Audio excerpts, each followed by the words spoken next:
Hi, my name is Joyful Zach. I love Persephone, and I see a lot of bad Persephones. So here is a little guide on how to build her and how to level up her abilities. So let's get right into it, right? This is what I've been running, and it's been working pretty well.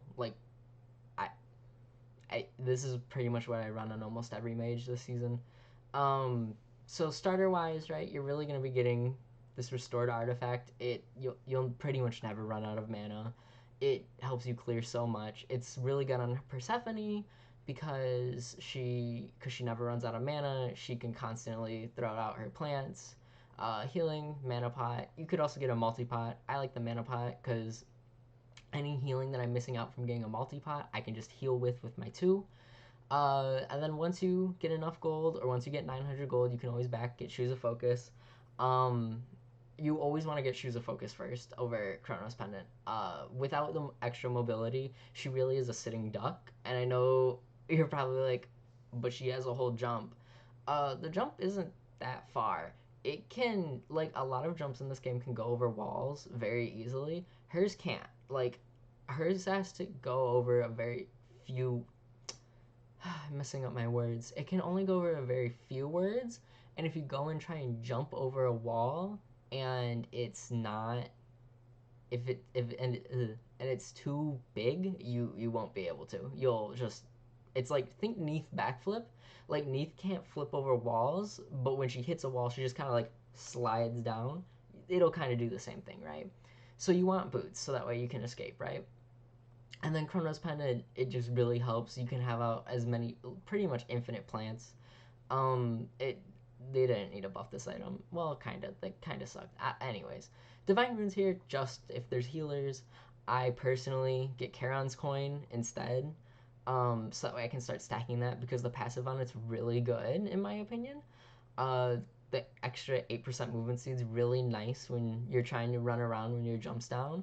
Um, but Divine Rune is always really good because they got rid of most magical penetration, just flat pen. So percentage pen is really, well, it was a nerf, right? So there's very few items in this game now that give magical flat pen, right? And Divine Rune and Spirit Desolation are one of the few that still do. And both of those are very good, right? And you're probably like, well, if I'm not fighting a healer, why not just get Spirit of Desolation, right? And no, you have a good point, right? But the issue with doing that is you get 10% cooldown reduction on your red pot, damage pot, whatever it's called now. So I always weigh that in. I personally don't feel the need to have 40% on her really at all. Your abilities are on fairly short cooldowns anyways, and Chronos Pendant with its passive, it essentially puts you at 40%. So it personal preference. If you feel like you want full 40% cooldown reduction, go for it. But back to Charon's Coin, like I said, something that they changed this season is percentage-based magical penetration, and this is very important, right? Because you can have quite a bit magical penetration, right? And you could totally just go Charon's Coin, Obsidian Shard, right? It works. I personally don't recommend it because there's so many items now that give you uh, percentage pen for mages. I just why just limit yourself at two when you can get this and then you could get like Soul Reaver and Pythags and be at 40% just as easily, but now you have the passes of Soul Reaver and the extra damage, and then with Pythags you're giving your whole team that aura. Like it makes more sense to me to go two other items than that, right? Staff of Mirrodin on Persephone, you could go it. It's really good because you'll alt and then 1-1. You really don't want to alt and then accidentally hit two. It's happened to me before because I have all of two brain cells. So, because what's the point of putting down another plant, you know? Or you could alt jump jump. That's always a nice thing to do, and always a nice option, right? A Warlock Staff. Now I see a lot of people don't think this item's good, and I'm not 100% sold on it either, right? But I don't think it's completely worth disregarding, right? It does, when it's fully stacked, it does give 140 magical power, which is quite a bit of magical power, and it does give you a good chunk of HP, right? If for some reason you're Persephone in the solo lane, which I do not recommend, I think she's a mid laner.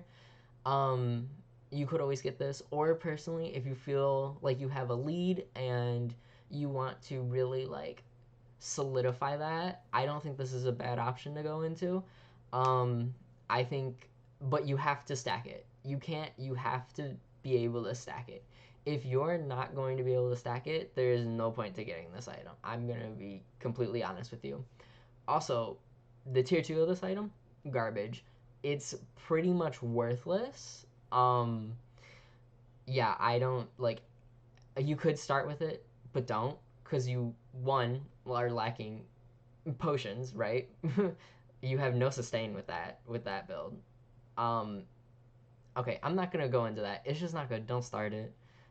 Tyrannical plate helms there if you're their physical assassins diving you too much. Stone of Fall, a lot of people don't pick up, but I'm telling you, it's not that bad, especially when your support, your backline support, which is where they're supposed to be, is next to you because they have close to probably like 180, 200%, or 200%, Jesus, 200 prots, right? Magical prots. And this gives you 20% of that, which is, what is that? 20% of 200, 40? 40 plus the 40 from here. So you're getting 80, which is essentially like a Genji's guard, right? It's quite a bit.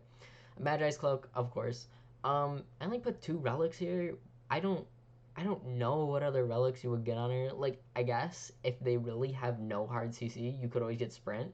Cause I, I this is just a number off the top of my head, but like at least 85% of the characters in this game have a slow in their kit. So sprint, you could always get it. But like if they have zero CC, then you can get rid of beads, right? But these will pretty much always be your actives, right? So yeah, that's the build, right? Ability wise, right? You're gonna want to get Bone Rush at level 1. I promise you. I see a lot of people getting Harvest at level 1. Once people learn how to actually juke the plants, it's so easy to juke them. Like, I watched my friend yesterday. We were fighting a Persephone, and he was Kumbo Karna, who's not a small hitbox, by the way. Just dodge 5 plants as she sent them out at him. 5, back to back to back. And not one of them did hit him. None of them did any damage. Because once the players learns how to juke them, they don't do anything, right?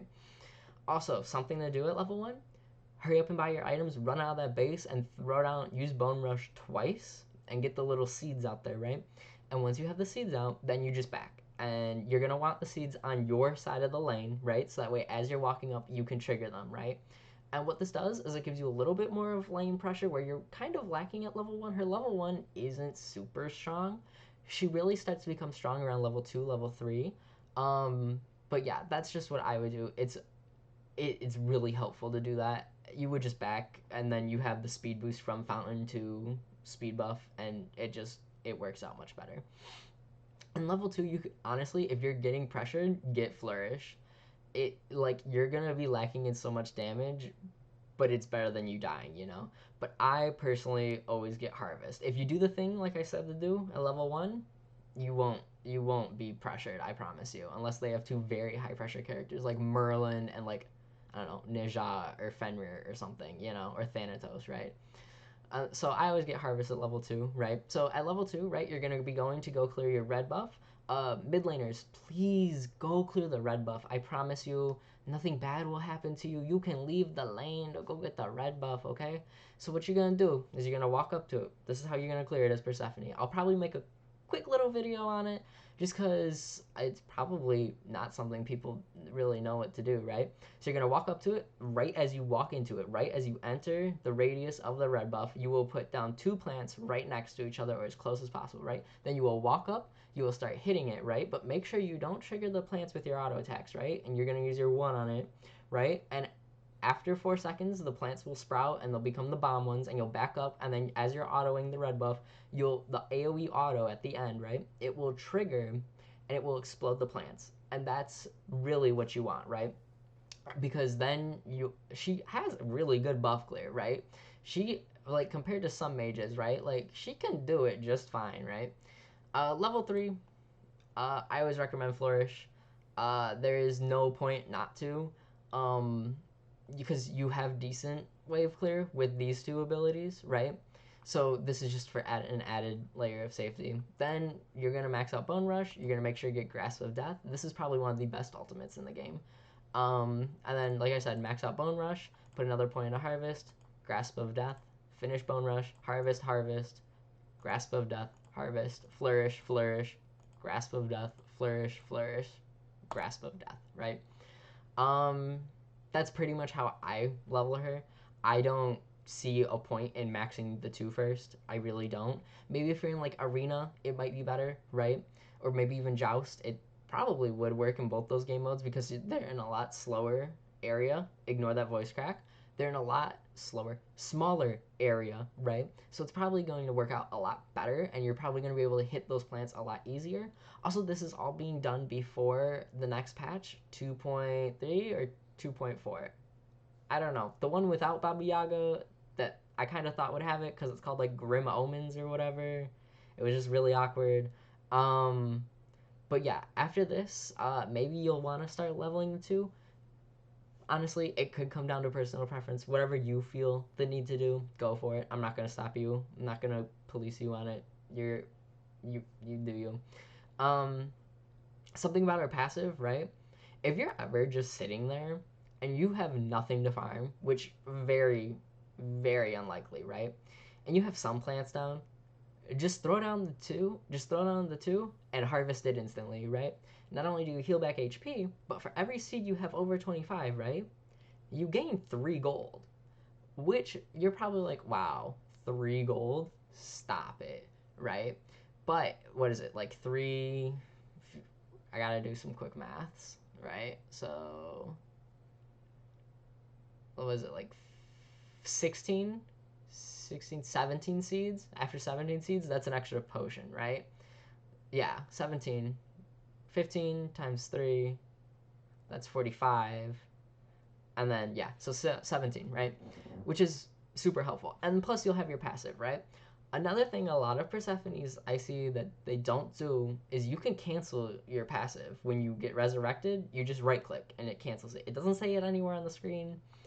And they said that on the patch notes, but that was really it. They didn't, like, from a player perspective, you have no clue how to do that, but you can cancel it. And I see a lot of Persephones, like, they'll just get ganked and they just res and they just stand there, and I'm like, you can cancel that. Like, also, if you res and you miss the time for it, go clear the wave. Go try your best at clearing the wave, right? That, because you'll get the gold for clearing the wave. It just works for you, you know. Like, don't just do nothing, you know. Even if your only ability up is harvest, right? And you can't really do anything, might as well farm plants, like, or like auto attack the enemy. Just don't do nothing, right? Like if you wasted those 25 seeds, right? You might as well do something with it, you know. All right, I think that's it. I can't think of anything else. Uh, I might make a tips and tricks video on Persephone. What is this at? This is at 13 minutes already. Jesus Christ. Okay. Anyways, I think I'm gonna end the video here today. If you have any questions, feel free to ask them down in the comments, and I'll see you guys next time. Bye.